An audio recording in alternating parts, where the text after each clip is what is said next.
Ibadah haji adalah puncak spiritual umat Islam, penuh doa perjuangan dan pengorbanan biaya.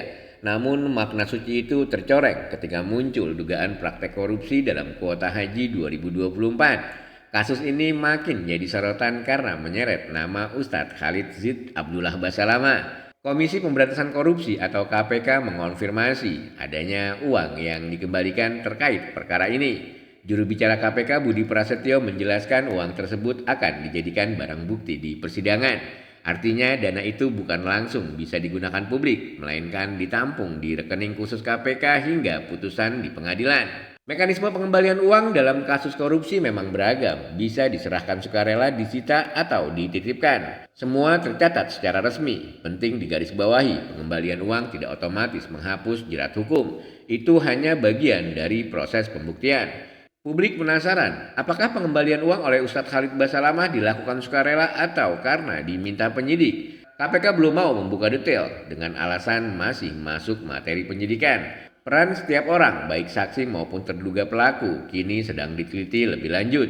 Jika ditarik ke belakang, pengelolaan kuota haji memang rawan disalahgunakan. Kuotanya terbatas, peminatnya jutaan, biayanya besar, sehingga celah permainan terbuka lebar. Padahal ibadah haji mestinya soal ketulusan dan pengorbanan, bukan lahan bancakan.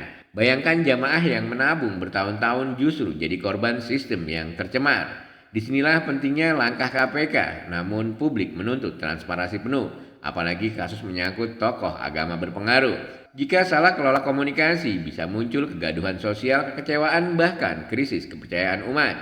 Beberapa pihak menilai Indonesia perlu belajar dari Malaysia yang punya tabung haji, sistem pengelolaan dana dan kuota yang transparan dan terintegrasi. Indonesia memang punya BPKH, tapi kenyataannya dugaan korupsi masih bisa muncul. Ini pertanyaan besar, apakah sistem kita terlalu longgar atau mentalitas oknum yang bermasalah? Kasus ini bisa jadi momentum penting. Pertama, membuktikan bahwa hukum tak boleh pandang bulu, bahkan jika menyangkut tokoh agama. Kedua, jadi dorongan bagi pemerintah untuk membenahi tata kelola haji agar lebih transparan, diawasi lintas lembaga, dan bebas dari praktik curang.